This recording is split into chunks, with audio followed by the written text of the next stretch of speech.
Jadikanlah sabar dan sholat sebagai penolongmu.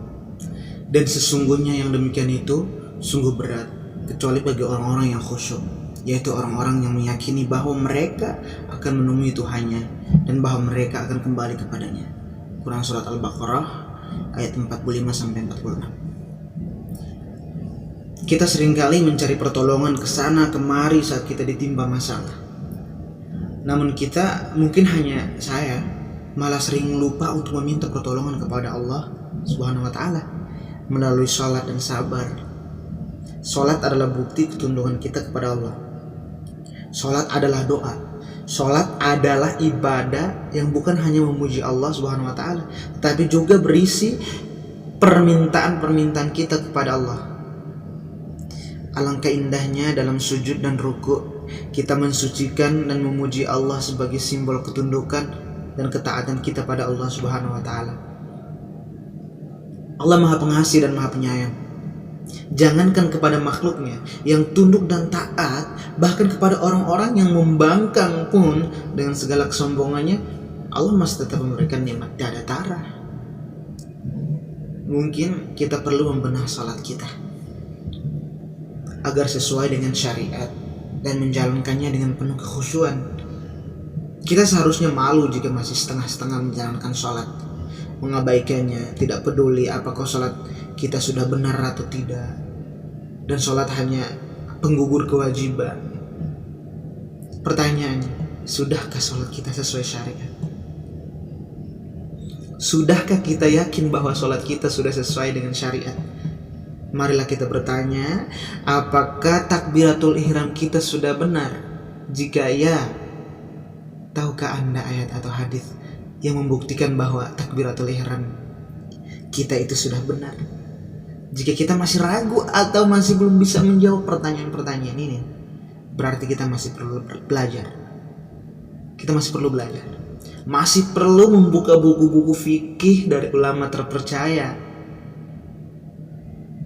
Inspirasi buat saya. Meski sudah seperempat abad saya sholat, saya harus tetap mempelajari bagaimana cara sholat yang benar. Saya harus membaca buku, bertanya bagaimana sholat yang benar, dengan mengetahui dalil-dalil yang membuktikan kebenaran tersebut. Yang kedua, sudahkah sholat kita khusyuk? Jadi pertanyaan yang kedua adalah, sudahkah sholat kita khusyuk? Bukan sembarang sholat yang akan menjadi penolong kita. Dalam ayat tersebut disebutkan bahwa orang yang bisa menjadikan sabar dan sholat sebagai penolong ialah mereka yang khusyuk. Tidak ada ukuran baku dalam sholat khusyuk. Tidak ada ukuran baku dalam sholat khusyuk, saudara-saudara. Oleh karena itu, kembali kita meminta kepada Allah Subhanahu wa taala agar menjadikan sholat kita dengan khusyuk. Sholat yang khusyuk adalah salat yang dikerjakan dalam nuansa harap, cemas, cinta, serta dengan takbir yang sempurna. Lantunan ayat-ayat Al-Quran yang tartil, ruku dengan tawadu, sujud dengan diliputi kerendahan hati dan keikhlasan. Tentu tidak lupa harus sesuai dengan syariat.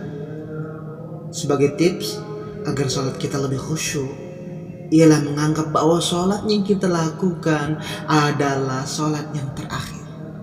Mungkin Anda sering mendengar perkataan ini, seperti yang disabdakan oleh Rasulullah SAW, jika kamu berdiri untuk melaksanakan sholat, maka sholatlah seperti sholatnya orang-orang yang akan berpisah. Hadis riwayat Ibnu Majah. Subhanallah, Allah sudah menyediakan suatu solusi kepada kita untuk setiap masalah yang dihadapi. Cara yang lengkap, bukan hanya mengajarkannya apa yang harus dilakukan, tetapi juga bagaimana melakukan dengan baik yang benar.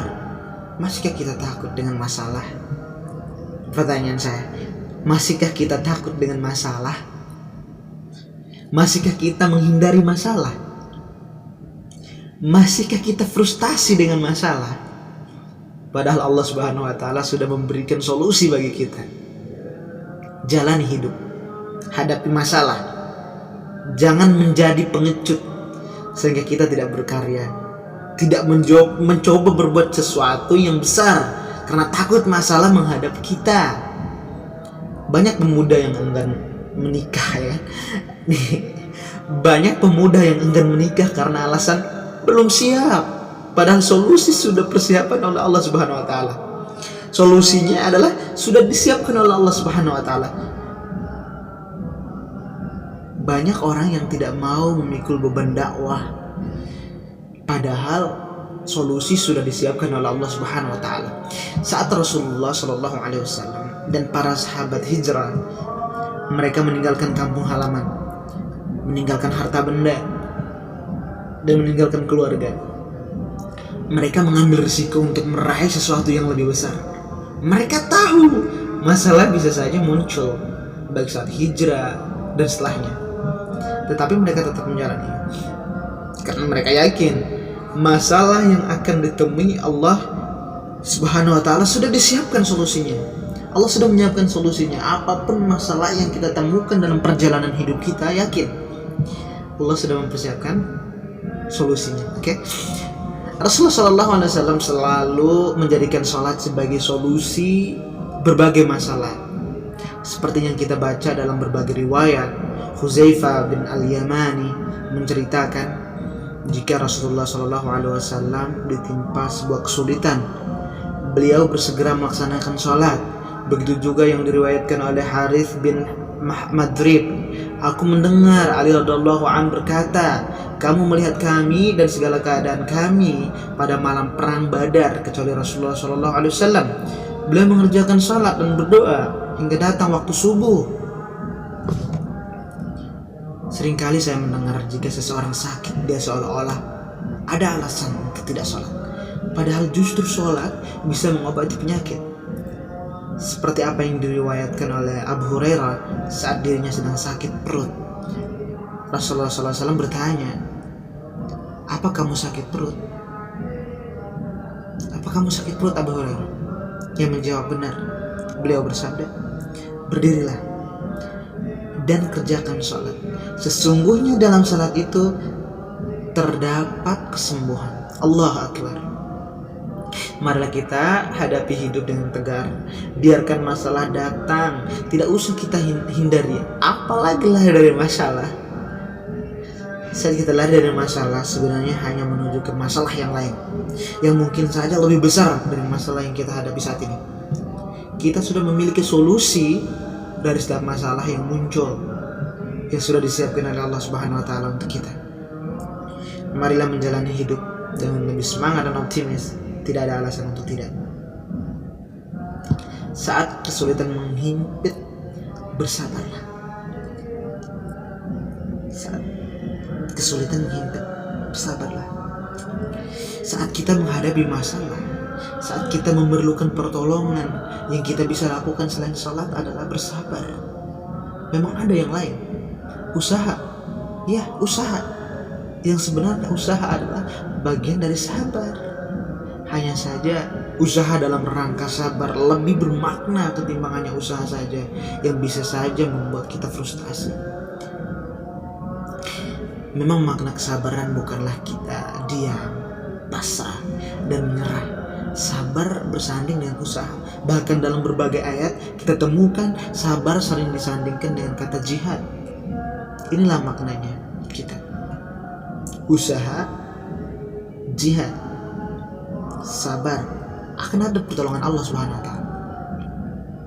Dalam Quran surat Ali Imran ayat 200, Allah mengatakan, hai orang-orang yang beriman, bersabarlah kamu dan kuatkanlah kesabaranmu, dan tetaplah bersiap siaga di perbatasan negerimu, dan bertakwalah kepada Allah supaya kamu beruntung. Jadi jangan cepat menyerah, majulah terus, usahalah terus. Sebab jika kita sabar, insya Allah Allah Subhanahu wa taala akan menolong kita, karena ini yang diperintahkannya kepada kita. Kenapa harus takut? Jika ada jaminan dari Allah, kenapa harus ragu jika Allah Subhanahu wa taala akan menolong kita? Ini bukan kata saya. Ini bukan kata saya, no. Ini ayat Al-Quran yang ditunjukkan untuk kita semua. Dengan bersabar, kita akan menjadi lebih semangat dalam menjalani hidup. Bagaimana tidak? Pertolongan Allah Subhanahu wa taala sudah di depan mata. Tinggal sejauh mana kita bisa meraih pertolongan tersebut dengan kesabaran kita.